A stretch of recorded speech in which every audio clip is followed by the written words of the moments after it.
atteint le quota, 73 personnes, 65, pardon. Bonjour à tout le monde. Bonjour Justine. Je sais pas pourquoi tu rigoles. Bonjour Yuyu. Alors, le live d'aujourd'hui, j'avais un deuxième téléphone, un deuxième compte avec lequel je me connecte sur Bigo qui faisait du bruit. Je m'excuse. Alors, le live d'aujourd'hui, c'est un live que j'ai déjà fait, mais bon, je m'efforce de refaire tous les lives afin de pouvoir les mettre sur ma plateforme, sur ma chaîne YouTube. Alors, je vais vous donner mes coordonnées religieuses. Alors ici, vous avez le site internet sur lequel je partage mes articles, bien qu'en ce moment, j'écrive peu d'articles. Ici, vous avez mon adresse email.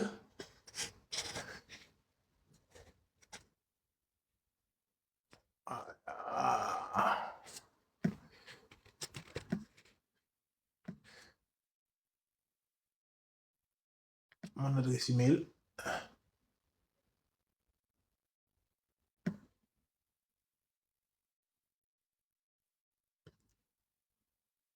Donc, je regarde un peu.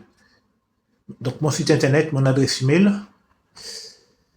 Et voici ma chaîne YouTube.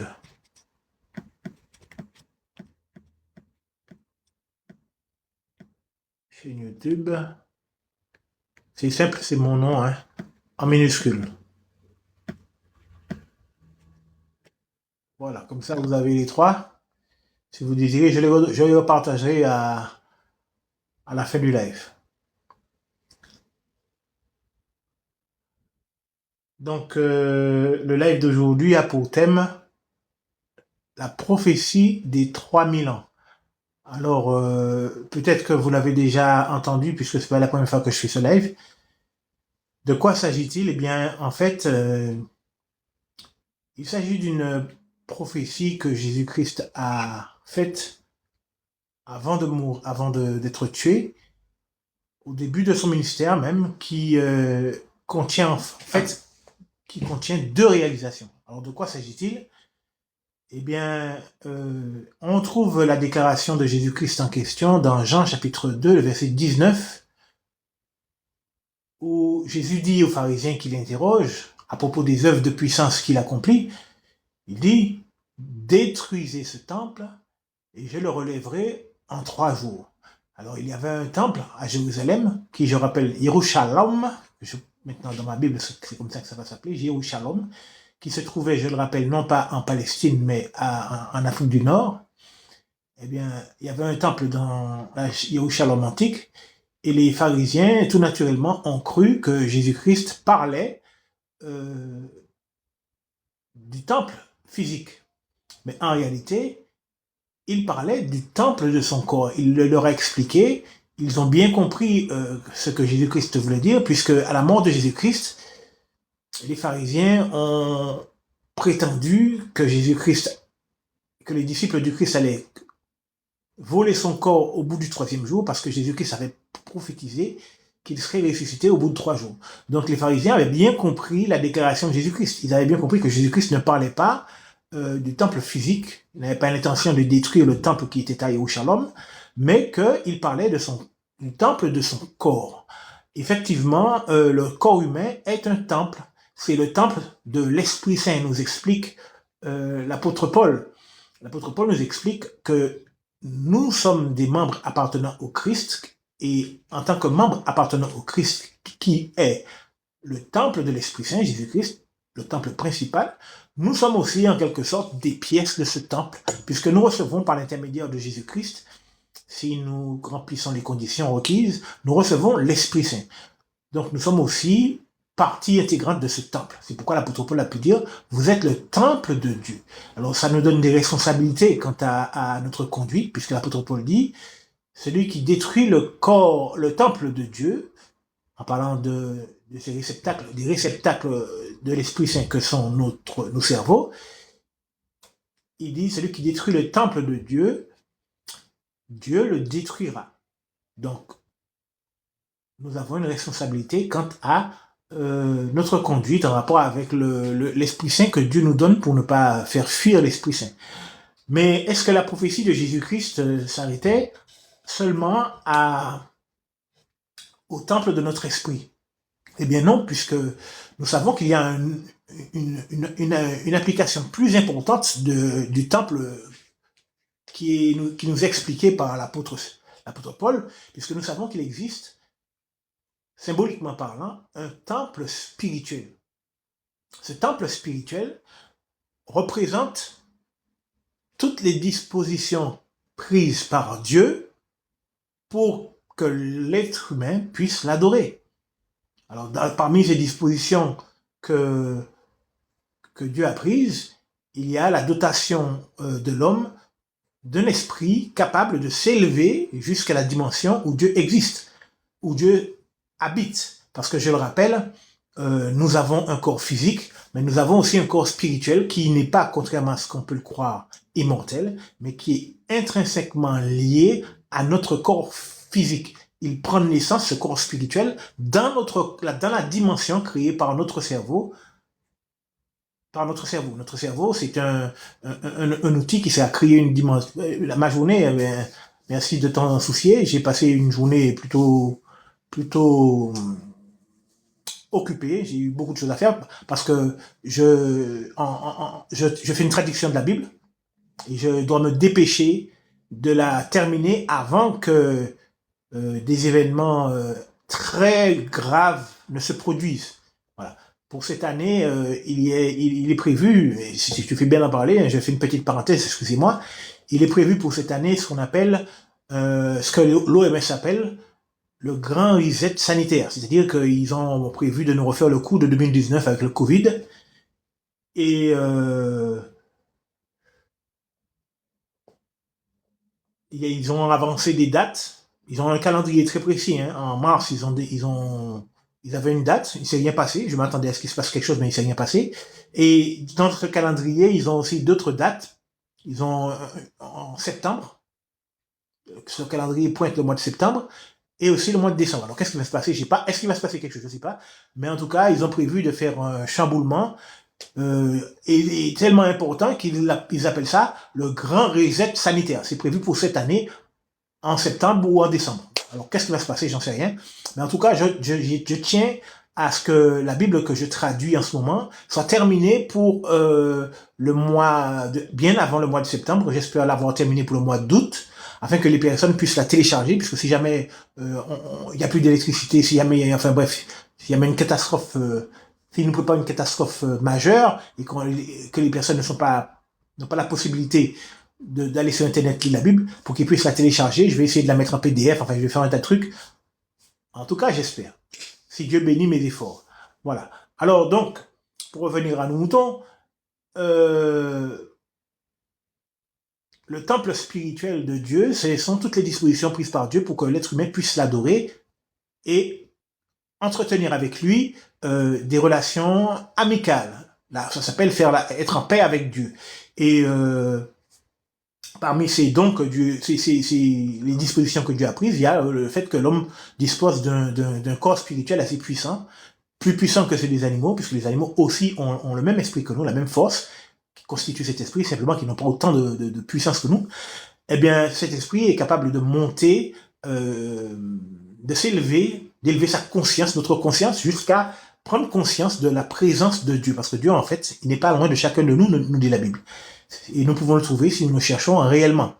Donc, ce temple spirituel, toutes ces dispositions prises par Dieu étaient dans une condition parfaite à la création de l'homme. Mais avec le péché d'Adam et Ève et l'imperfection que cela a engendré chez l'être humain, chez Adam et Ève et leurs descendants, ils n'ont plus eu la capacité, ils ne sont plus en capacité de s'élever jusqu'à Dieu pour prendre conscience de sa présence. Ce qui fait que l'être humain invente des théories complètement farfelues sur je sais pas quoi, parce qu'ils n'ont plus conscience sur la théorie de l'évolution, je sais pas quoi, parce qu'ils n'ont plus conscience pour certains de la présence de Dieu. C'est possible aujourd'hui hein, d'avoir conscience de la présence de Dieu, mais encore faut-il exercer la foi, la vraie foi. C'est-à-dire qu'il ne faut pas se conduire mal, il ne faut pas faire de sorcellerie ou de communication et s'approcher de Dieu de la manière avec le respect qui convient, la révérence qui convient, et Dieu vous permet à votre esprit de s'élever jusqu'à lui. Alors, j'ai parlé de choses qui sont peut-être un petit peu, si je parle trop vite, vous me dites, hein, parce que j'ai un débit assez rapide. Euh, Parfois, ça m'arrive d'avoir un débit plus lent, mais parfois j'ai un débit assez rapide.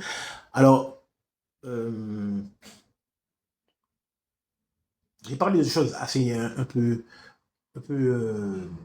qui peuvent être intrigantes puisque j'ai parlé de dimension où Dieu se trouve.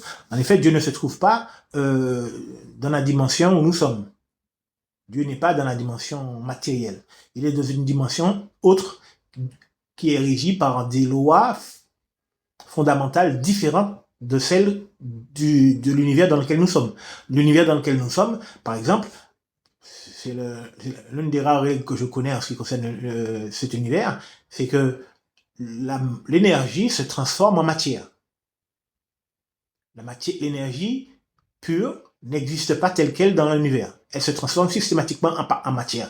Par exemple, la lumière, on sait que la lumière, par l'expérience, hein, on sait que la lumière se transforme avec le temps en poussière.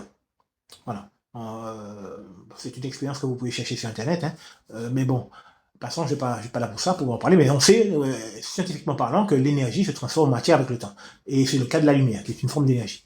Alors, dans notre dimension, c'est comme ça que ça se passe. Mais dans la dimension où Dieu se trouve, c'est l'inverse. La matière n'existe pas telle qu'elle.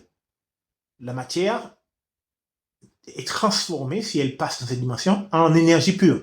Elle reprend sa forme initiale, parce que la matière est une forme dégradée, ralentie de l'énergie. Donc, Dieu ne se trouve pas dans notre univers. Il dit d'ailleurs dans la Bible, quand les hommes ont voulu lui construire une maison, un temple, pensant que Dieu habiterait de ce temple, il a dit, notamment à David, le ciel des cieux ne peut me contenir. Où donc est la maison que vous pourriez me bâtir? C'est-à-dire que Dieu dit dans sa parole qu'il n'est pas dans notre dimension. Parce que s'il apparaissait dans notre dimension, l'univers entier serait réduit en cendres instantanément, du fait que de la puissance infinie qui émane de Dieu constamment. Donc, ce qui fait que Dieu n'est pas dans notre dimension. Et si nous voulons approcher de lui, nous ne pouvons pas le faire dans cette dimension, puisque cette dimension ne réside que la matière. Et nous sommes obligés d'avoir un corps qui est capable de s'élever dans la dimension où Dieu se trouve. Et donc forcément, cet esprit, ce corps spirituel, se trouve dans une autre dimension que la nôtre. Et cette dimension, parce que c'est compliqué, hein, bon, je pense dans les détails, mais cette dimension n'est pas comme la nôtre, où la dimension est commune à tout le monde. Dans les sphères spirituelles, c'est l'esprit, le corps. La dimension, c'est le corps de l'être vivant. Et donc, c'est ce qui contient, c'est le contenant de l'être vivant. Et c'est notre cerveau qui est chargé de créer cette dimension où l'esprit prend naissance. Et cet esprit, donc, va s'élever en augmentant sa conscience, va s'élever jusqu'à la dimension, jusqu'à s'approcher de Dieu. Il va pouvoir se connecter avec Dieu. C'est pour ça qu'il ne faut pas se connecter avec d'autres êtres humains, sauf si c'est votre épouse ou vos enfants, parce que ces personnes, si elles ne sont pas des serviteurs de Dieu, peuvent vous mettre en grand danger. Il ne faut pas vous connecter spirituellement à des personnes qui ne servent pas Dieu. Et d'une manière générale, il faut chercher à se connecter à Dieu. Voilà. Et donc, cette connexion avec Dieu était possible parce que Dieu avait bâti ce que j'ai dit précédemment, un temple spirituel. Et donc, si lorsque Jésus-Christ dit détruisez ce temple, je le rebâtirai en 3 jours, si cette prophétie s'est appliquée au corps de Jésus-Christ, à Jésus-Christ directement, quand il est mort, il a été ressuscité au bout de 3 jours, c'est une prophétie aussi qui s'applique au temple spirituel qui a été détruit par le péché d'Adam et Ève. Ouais. Donc, Jésus-Christ prophétise qu'au bout de 3 jours, il rétablira le temple spirituel dans sa condition parfaite. Alors, à quel moment ça a lieu? Est-ce que ça a déjà lieu ou est-ce que ça aura lieu? Eh bien, est-ce qu'au bout de 3 jours, les êtres humains ont retrouvé la perfection qui leur permettait de s'élever jusqu'à Dieu? Non. Alors, il y a 2 règles dans la Bible qui permettent d'analyser les prophéties, qui peuvent s'appliquer ou une ou l'autre peuvent s'appliquer. Il faut faire les calculs, en fait. Alors, c'est 1 jour pour une année, ça se trouve dans le Nombre, 1 jour pour une année, et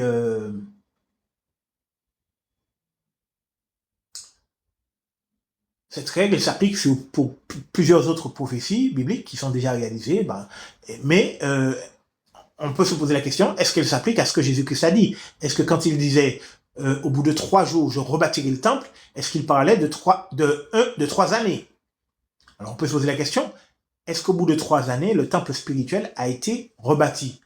Non. Les hommes n'ont pas retrouvé la perfection. Donc le temple spirituel n'a pas été rebâti au bout de 3 jours. Donc il y a une dernière règle dans la Bible qui consiste en cette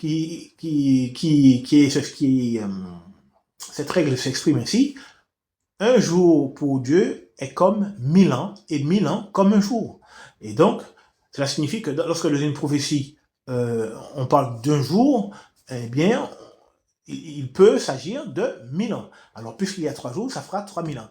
Donc, puisqu'il n'y a pas d'autre règle, puisque le temple spirituel n'a pas encore été rebâti, la règle qui s'applique logiquement à la prophétie dont Jésus-Christ a parlé pour le rétablissement du temple spirituel, c'est la règle de 1 jour pour 1000 ans. Alors, ces 3000 ans, à partir desquels Jésus-Christ fait le décompte pour la reconstruction du temple, quand est-ce qu'ils ont commencé? Eh bien, ces 3000 ans ont commencé à la mort et à la résurrection du Christ. Puisque dans un temple, qu'est-ce qui se passe? Dans un temple, qu'est-ce qui se passe? Dans notre temple antique, il y avait un grand prêtre qui offrait des sacrifices constamment pour faire propitiation pour les péchés. Mais dans le temple spirituel, si on ne peut pas offrir des sacrifices d'animaux, quel sacrifice a été offert dans le temple spirituel? Eh bien, c'est le sacrifice du Christ. Jésus-Christ était symbolisé par les sacrifices d'animaux. Mais alors qu'on devait offrir constamment des sacrifices d'animaux dans les temples antiques, dans les temples typiques, dans le temple antitypique, c'est-à-dire dans le temple spirituel, on ne peut pas offrir des sacrifices d'animaux. Et Jésus-Christ a offert son sang, son corps, une fois pour toutes pour les humains qui exercent la foi. Et donc, il a posé ainsi la première pierre pour le rétablissement du temple spirituel dans sa condition antérieure, de sa condition parfaite. C'est le sacrifice du Christ qui est la première pierre du temple. Puisque si aucun sacrifice n'est offert pour nos péchés, nous ne pouvons pas nous approcher de Dieu. Voilà. Et sur la base de la foi dans le sacrifice du Christ, nous sommes autorisés à nous approcher de Dieu. Comment cela? Eh bien, parce que dans un temple, qu'est-ce qu'il y avait? Qui offrait les sacrifices? Eh bien, il y avait un grand prêtre qui offrait les sacrifices. Et qui a pris la position de grand prêtre dans le temple spirituel? Eh bien, c'est Jésus-Christ. Jésus-Christ est devenu grand prêtre, comme dit la Bible, à la manière de Melchisédek, c'est-à-dire pour toujours. Melchisédek, on ne connaît ni sa parenté, on ne sait pas, on ne le connaît que comme grand prêtre. Grand prêtre et roi. David, on sait qu'il a été berger avant et qu'il a quitté la royauté pour la donner à son fils. Salomon, c'est pareil, on sait quelle vie il a mené quand il était gosse, quand il était enfant. Enfin, mais Melchisédek, tout ce qu'on sait de lui, c'est qu'il était roi et prêtre. Et la Bible dit de Jésus-Christ qu'il serait roi et prêtre à la manière de Melchisédek. C'est-à-dire que son statut de roi et de prêtre ne disparaîtra jamais. Parce que il fera propitiation pour les êtres humains pour toujours. Voilà. Et donc, Jésus-Christ couvre les péchés des hommes qui ont foi par la valeur de son sacrifice propitiatoire. Comme le propitiatoire dans le temple antique, c'était le couvercle qu'on mettait sur l'arche. Et bien pareillement, de même que le couvercle recouvrait l'arche, le sacrifice du Christ couvre nos péchés quand nous nous approchons de Dieu, de manière à ce que Dieu ne soit pas en contact avec notre imperfection, nos péchés. Dieu peut s'approcher de nous au travers du sacrifice, du sacrifice du Christ. Ou plutôt, c'est nous qui nous approchons de Dieu au travers du sacrifice du Christ. Voilà. Donc, Jésus-Christ, en étant sacrifié et en étant ressuscité, a commencé la prêtrise spirituelle qui nous permet de nous approcher de Dieu. Mais il nous dit, dans la prophétie en question, que le rétablissement du Christ, du temple spirituel, se ferait seulement au bout de 3000 ans. Donc si on compte à partir de l'an 33, date à laquelle Jésus-Christ a été ressuscité, a été tué et ressuscité, si on compte 3000 ans, cela nous amène à l'an 3033. Alors qu'est-ce qui se passe à cette date-là? Qu'est-ce qui se passe en l'an 3033? Eh bien, en l'an 3033, c'est, comme je vous l'ai dit, le temple est rétabli dans sa condition première. Qu'est-ce que ça signifie pour l'humanité? Eh bien, ça signifie que pour l'humanité aura atteint la perfection. En l'an 3033, l'humanité aura atteint la perfection. Or, d'après la Bible, à quel moment l'humanité aura atteint la perfection? Eh bien, lorsque prendront fin les 1000 ans du règne du Christ. Parce que Christ doit régner pendant 1000 ans. C'est-à-dire qu'il doit ramener l'humanité à la perfection pendant 1000 ans. Une fois qu'Armageddon aura lieu, il s'écoulera 1000 ans avant que l'humanité ne parvienne à la perfection sous la guidance de Jésus-Christ. Voilà. Donc ça veut dire que pendant 6000 ans, l'humanité sera dans le paradis. Donc Armageddon aura déjà eu lieu.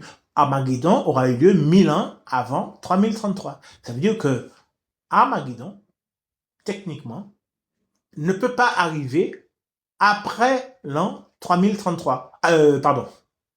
Après l'an 2033. Voilà. Donc nous sommes déjà en 2025 quand même. Donc ça veut dire qu'il reste un maximum 8 ans. Mais nous ne connaissons pas exactement la date d'Armageddon. Pourquoi? Parce que Jésus-Christ a dit dans une prophétie, si ces jours-là n'étaient pas écourtés, personne ne serait sauvé. Mais à cause de ceux qui ont été élus, ces jours-là seront écourtés. Quand il parle de ces jours-là, quels jours? Il parle des jours qui précèdent Armageddon, des difficultés terribles qui des difficultés terribles qui précéderont Armageddon. Et on peut d'ores et déjà dire, quand on regarde l'actualité, que ces difficultés commencent à s'empiler. Les dirigeants du monde ont essayé de nous tuer quand même en 2019. Et d'après le calendrier de l'OMS, ils s'apprêtent à recommencer. Je ne sais pas qu'est-ce qu'il faut comme difficulté plus grande pour se rendre compte que nous sommes vraiment dans ce que la Bible appelle une grande tribulation. La Bible dit qu'avant Armageddon, il doit se produire une grande tribulation telle qu'il ne s'en est jamais produite. Et nous commençons petit à petit à nous amener, à nous approcher de cette tribulation. Vous voyez, je ne sais pas si les hommes sont en train de devenir complètement fous. À l'école, on apprend aux enfants comment faire des fellations, comment faire une sodomie, des enfants de 4 à 6 ans.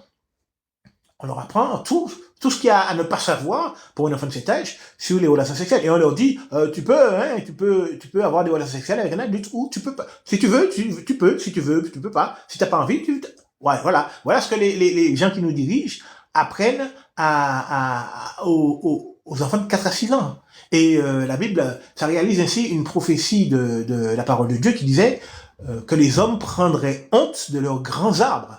C'est-à-dire de leurs grands hommes, des hommes importants, des hommes de l'élite qui les dirigent. Et c'est exactement ce qui arrive aujourd'hui. Nous nous rendons compte que toutes les personnes qui sont à des postes importants sont totalement corrompues. Vous croyez que la police est là pour vous protéger? Absolument pas. La police est là pour défendre les intérêts de ceux qui les payent, des riches. Quand vous manifestez pour vos droits, la police ne vient pas vous soutenir. Au contraire, en France, on a vu qu'ils vous tirent dessus. Il y a eu une vingtaine de crevés pendant les gilets jaunes. Vous croyez que les médecins sont là pour vous guérir? Pas du tout. Ils sont là pour vous garder malade. Ils sont là pour vous garder malade. Vous savez que la médecine comment ça s'appelle, la médecine moderne est venue remplacer au début du siècle dernier, est venue remplacer la médecine naturelle. La médecine moderne n'existait pas il y a encore 200 ans.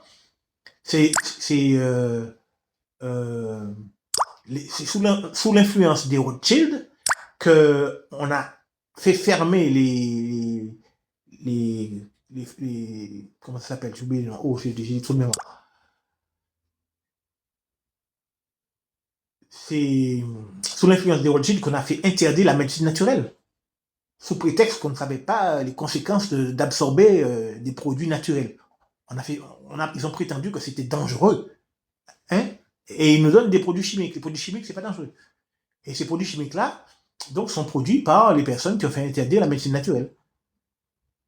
Donc, ils ne sont pas là. Je m'excuse. Ils ne sont pas là pour.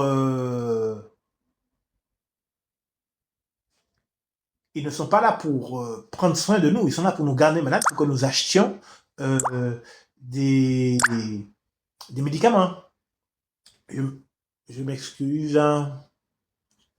Bon. Je dois bon, pas grave. Alors,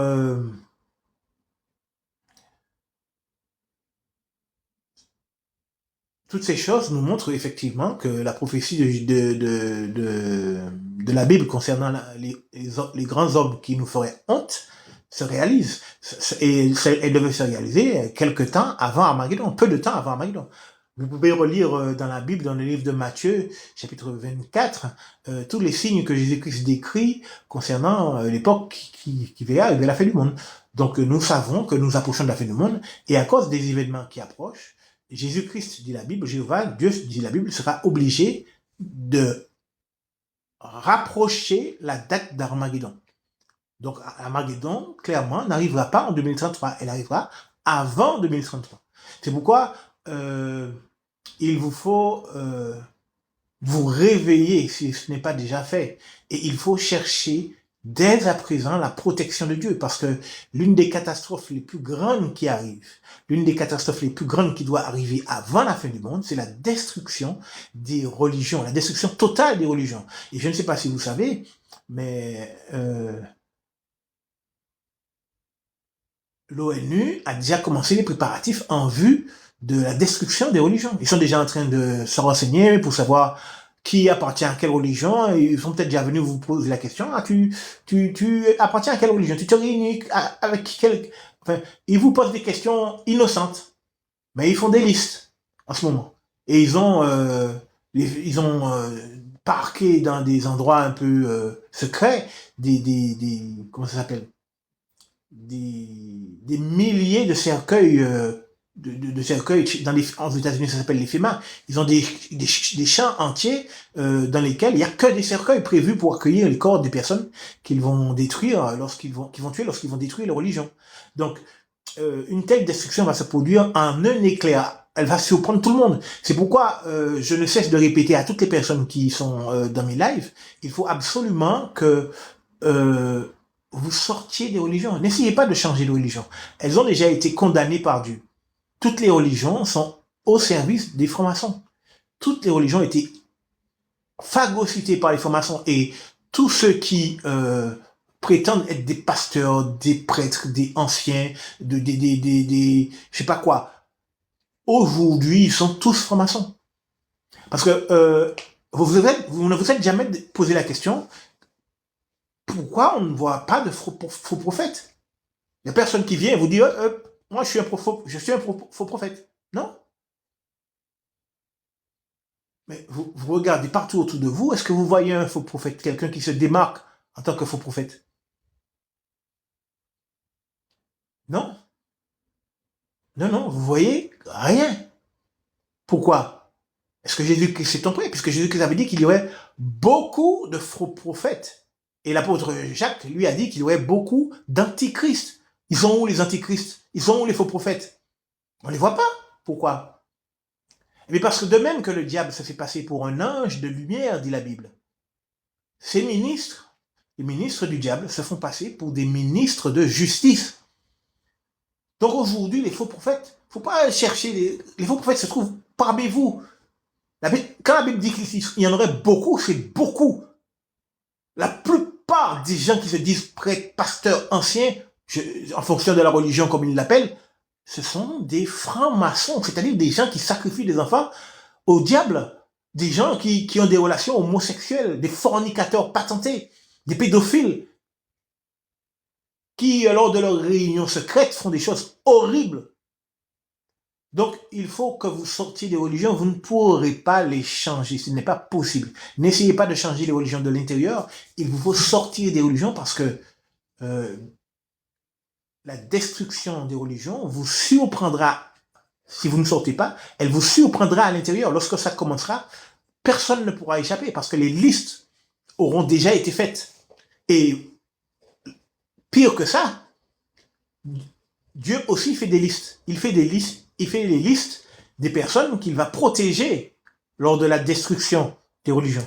Si vous n'apparaissez pas sur les listes de Dieu, que vous risquez d'être, vous serez tué dans les religions, soit vous serez tué dans les religions qui vont être détruites, soit vous risquez de mourir à Armageddon si vous êtes sorti des religions mais que vous n'êtes pas sur les listes de Dieu. C'est un peu vous retarder la destruction. Donc il faut non seulement sortir des religions, mais ensuite il faut faire ce qu'il faut pour être inscrit par Dieu sur les listes qu'il tient. Parce que Jésus-Christ, Dieu a envoyé Jésus-Christ, l'homme au secrétaire dans le livre de la Révélation, et il marque au front et à la main les brebis. Il marque au front et à la main. Parce que de même que le diable laisse sa marque au front et à la main sur ses serviteurs, Jésus-Christ aussi marque les brebis au front et à la main. Mais la marque est totalement différente. Alors, quelle est la différence entre ces marques-là? Jésus-Christ, lui, met sur le front et sur la main de ses brebis le nom de son Père et son nom. Qu'est-ce que ça veut dire? Est-ce qu'il y a un endroit de notre tête où il y a marqué le nom Yoéva et Yeshua? J'ai dit Jésus-Christ. Sur ma Bible, c'est plus Jésus-Christ, c'est Yeshua. Non. Cela indique que Jésus-Christ imprime dans notre cœur, c'est-à-dire au plus profond de notre cerveau, la personnalité de son Père et sa propre personnalité. Personnalité de son Père et sa personnalité étant identique. Tout ce que Jésus-Christ fait et dit, son Père l'aurait fait, l'aurait dit aussi de la même manière parce qu'il pense exactement pareil. Ils ont les mêmes sentiments et les mêmes pensées sur tout. Ils partagent toutes les mêmes pensées. Jésus-Christ ne contredit, ne va jamais en opposition avec son Père. Donc, toutes les pensées du Christ sont d'abord, avant d'être celles du Christ, sont celles de Dieu. C'est pourquoi il peut mettre sur ses disciples aussi bien sa personnalité que la personnalité de son Père, puisque c'est la même. Donc, ceux qui reçoivent la personnalité du Christ sont marqués, on peut dire qu'ils sont marqués à la main et au front. Qu'est-ce que ça veut dire?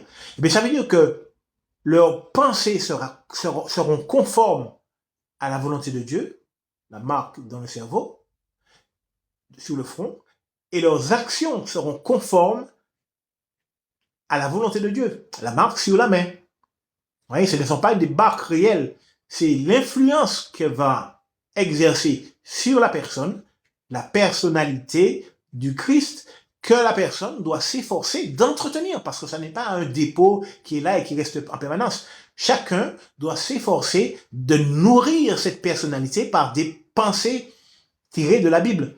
Parce que votre personnalité, votre mentalité, la force qui incline votre esprit, se nourrit des informations que vous lui donnez.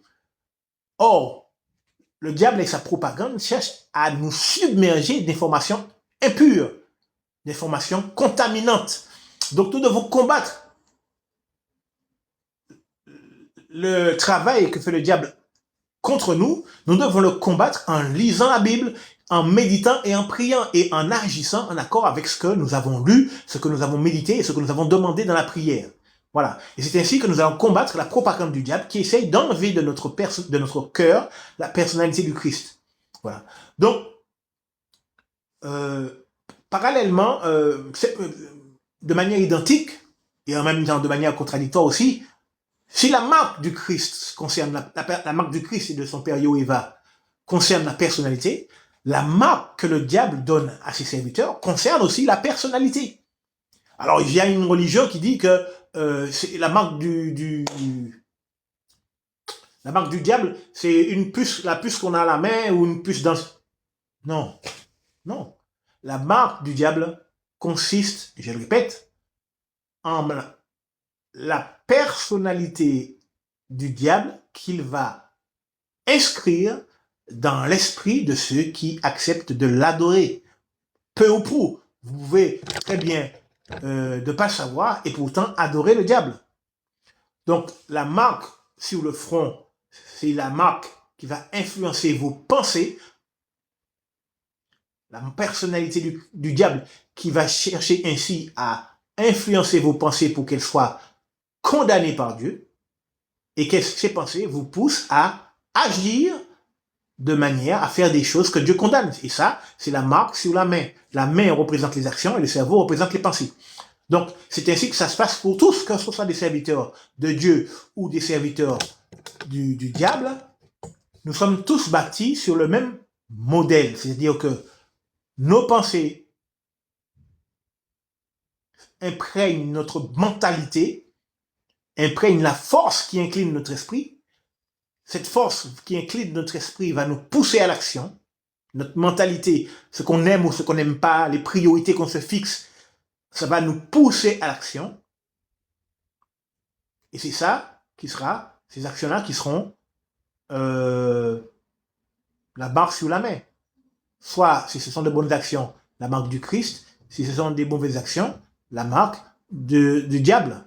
Alors, la marque du diable, c'est pas un chiffre, il n'est pas marqué un chiffre 666. Il n'y a rien de magique dans la parole de Dieu, et c'est la parole de Dieu qui révèle ce chiffre 666. Donc, il ne faut pas se laisser enseigner des fables sur la marque du Christ ou sur le nombre du démon, non. C'est ça, le nombre 6 représente ce qui est impur pour Dieu. Alors, comment le nombre 6 en est venu à représenter aux yeux de Dieu ce qui est impur? Eh bien, c'est parce que c'est au 6e jour que, à la fin du 6e jour, que le diable a fait pécher Ève et Adam et Ève. Vous voyez, c'est entre le 6e jour et le 7e jour que s'est produit le péché. Voilà. Donc, le 7e jour n'était pas encore terminé, était à peine commencé qu'ils ont péché. Donc c'est pourquoi le chiffre 6 en est venu à désigner pour Dieu quelque chose de symboliquement impur. Et tandis que le chiffre 7, qui est le jour où toutes les choses impures seront effacées, est venu à représenter les choses pures. Il faut savoir que nous sommes toujours dans le 7e jour. Nous sommes toujours dans le 7e jour de la création. Et à la fin du 7e jour de la création, l'imperfection et les impuretés dues aux démons seront éradiquées. Voilà, auront été éradiquées. Le diable, à la fin du 7e jour, non, l'humanité à la fin du 7e jour aura été ramenée à la perfection et l'imperfection aura disparu. Donc à la fin du 7e jour, l'humanité, la création matérielle de Dieu, sera ramenée à l'état qu'elle était à la fin du 6e jour. Et c'est pourquoi le 7e jour représente dans la Bible, d'ailleurs, ce qui est saint, ce qui est pur, ce qui est noble aux yeux de Dieu. Voilà. Donc il n'y a pas de magie dans le chiffre 666, parce que le chiffre 3, par exemple, la répétition 3 fois représente ce qui est vraiment, c'est une manière d'insister sur l'impureté. Par exemple, si il dit, dans la Bible, on répète 3 fois un chiffre, c'est pour insister sur la signification symbolique de ce chiffre, qui est répété 3 fois. Donc le chiffre 666 symbolise une impureté très grande. Rien de plus, il n'y a rien de magique, il n'y a rien de... Voilà. Donc, il nous faut donc faire ce qu'il faut pour recevoir la marque du Christ et non la marque du démon, la marque de Satan le diable.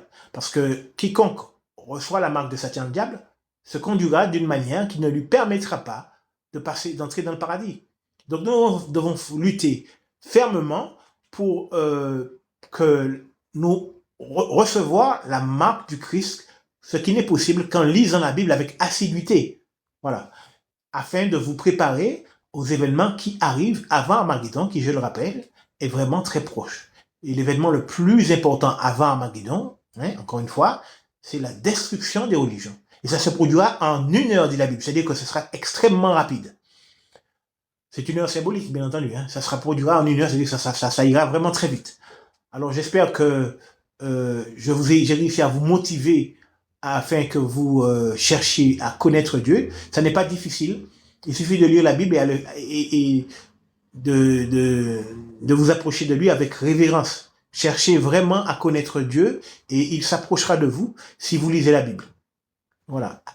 Il suffit de faire preuve de respect, de révérence envers Dieu et de conformer sa vie et son existence aux principes bibliques que nous apprenons en lisant la Bible, et Dieu nous permettra de lui approcher progressivement, de s'approcher de lui progressivement. Voilà. Alors, ce sera tout pour aujourd'hui, pour la prophétie des 3000 ans. J'espère que vous avez compris ce que j'ai essayé d'expliquer. Alors, si vous avez du mal, vous pouvez toujours retrouver cette vidéo sur ma chaîne YouTube que je vais vous donner à l'instant. Donc la chaîne YouTube, je vais la mettre en ligne, cette vidéo, sur ma chaîne. Le nom de ma chaîne est très simple. C'est mon nom. Voilà. Ici, vous pouvez retrouver la vidéo. Je vais la mettre ce soir. Vous pouvez retrouver la vidéo pour revoir les explications. Alors ici, vous avez l'adresse de mon site internet.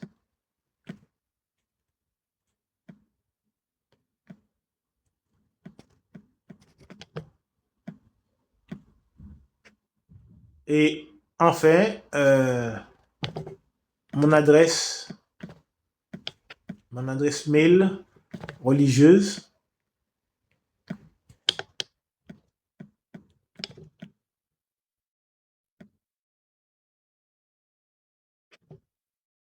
Voilà. Alors, vous avez toutes mes coordonnées. Si vous voulez revoir encore une fois la vidéo, vous pourrez la revoir et quelques autres encore sur ma chaîne YouTube. Alors, je remercie à ceux qui m'ont soutenu en restant regarder ma vidéo. Je remercie ceux qui ont partagé. J'ai pu constater que certaines personnes avaient partagé mon live. Je les en remercie, notamment Maria. Je sais pas si elle est là aujourd'hui, mais en tout cas, je la remercie d'avoir partagé mon live. Et j'ai pas vu si d'autres personnes ont partagé. Mais en tout cas, si vous avez partagé, je vous remercie. Et puis, comme c'est une réunion chrétienne, je vais terminer par la prière. Ceux qui ne sont pas d'accord avec le fait que je prie peuvent, s'ils le veulent, s'en aller, puisque de toute façon, le live sera terminé après la prière. Alors, je vais faire une prière rapide. Jéhovah, Père Céleste, nous sommes heureux d'avoir pu consacrer quelques instants à ces explications spirituelles qui sont vraiment très importantes et qui doivent permettre à ceux qui le désirent de progresser spirituellement et de pouvoir s'approcher de toi. Veuille bénir, Jéhovah, tous ceux qui ont manifesté ainsi la bonne disposition d'esprit et en leur donnant ton Esprit Saint pour qu'ils reçoivent la délivrance de leur inquiétude et la paix de l'esprit. Veuille les guider, Jéhovah, dans ces jours difficiles auxquels ils ont à faire face et qui se rapprochent d'un jugement d'Armageddon. Nous te remercions, Jéhovah, pour toutes les bonnes dispositions et les bénédictions que tu nous accordes chaque jour et reçois ces quelques mots de prière par les mérites de ton Fils Jésus-Christ. Merci. Alors, je vous souhaite une bonne soirée et une bonne fin d'après-midi et à bientôt.